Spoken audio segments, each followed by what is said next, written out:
Rebecca Dutton was a beloved mother and hardworking nurse who lived in Dallas, Texas. She was known for her warm smile and her deep commitment to her family and patients. Rebecca had been married for over 10 years to her high school sweetheart, Robert Dutton. They had 2 children, a son named Matthew, aged 8, and a daughter named Lily, aged 5. To outsiders, Rebecca and Robert appeared to have a perfect life. They owned a modest home in the suburbs and their kids were well-adjusted and happy. However, beneath the surface, there were signs of trouble. Rebecca and Robert's marriage had been rocky for years, plagued by infidelity, financial struggles, and constant arguments. Rebecca had tried to stay in the marriage for the sake of her children, but the strain on their relationship was evident. In the months leading up to her death, Rebecca had confided in close friends about her growing frustrations and the emotional distance between her and Robert. She had even spoken about considering a divorce. On the night of February 18, 2017, Rebecca was last seen leaving work at a local hospital. She had told her colleagues she was planning to stop by a friend's house for a quick visit. However, Rebecca never made it to her friend's house. The following morning, Rebecca's body was discovered in a park just outside of Dallas. She had been shot multiple times, and there were signs of a struggle. Her car was found abandoned in a nearby parking lot. At first, investigators believed it might have been a random act of violence.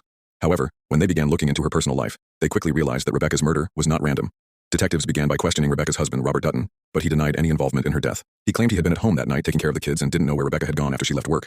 However, Robert's alibi began to unravel when detectives discovered he had been in constant contact with a woman named Sarah Miller in the days leading up to Rebecca's death.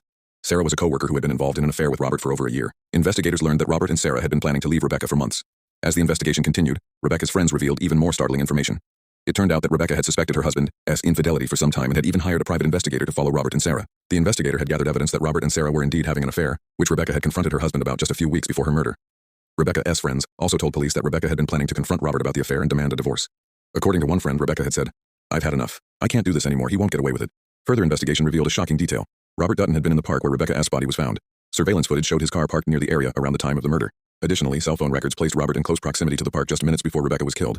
Robert's claims that he had been at home with the children were further contradicted when his phone records revealed several text messages sent between him and Sarah on the night of the murder.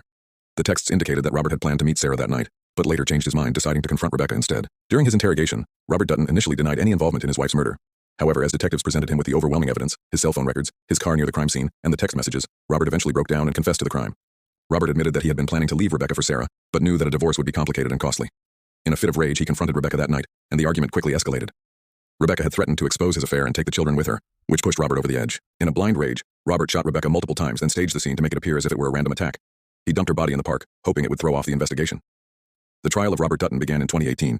The prosecution presented a strong case, highlighting Robert's motive, the affair, and the evidence linking him to the crime scene. The defense, however, tried to argue that Robert had acted in the heat of passion, claiming that he had never intended to kill Rebecca, but had lost control during the argument. Despite this defense, the jury found Robert Dutton guilty of first-degree murder. The prosecution's case, combined with Robert's confession and the emotional impact on Rebecca's family, led to his conviction. On July 12, 2018, Robert Dutton was convicted of first-degree murder and sentenced to life in prison without the possibility of parole. Rebecca's family and friends were devastated by her loss, but found solace in knowing that justice had been served. In her memory, her family created the Rebecca Dutton Foundation, a charity dedicated to helping victims of domestic violence and providing support for families dealing with the aftermath of violent crimes.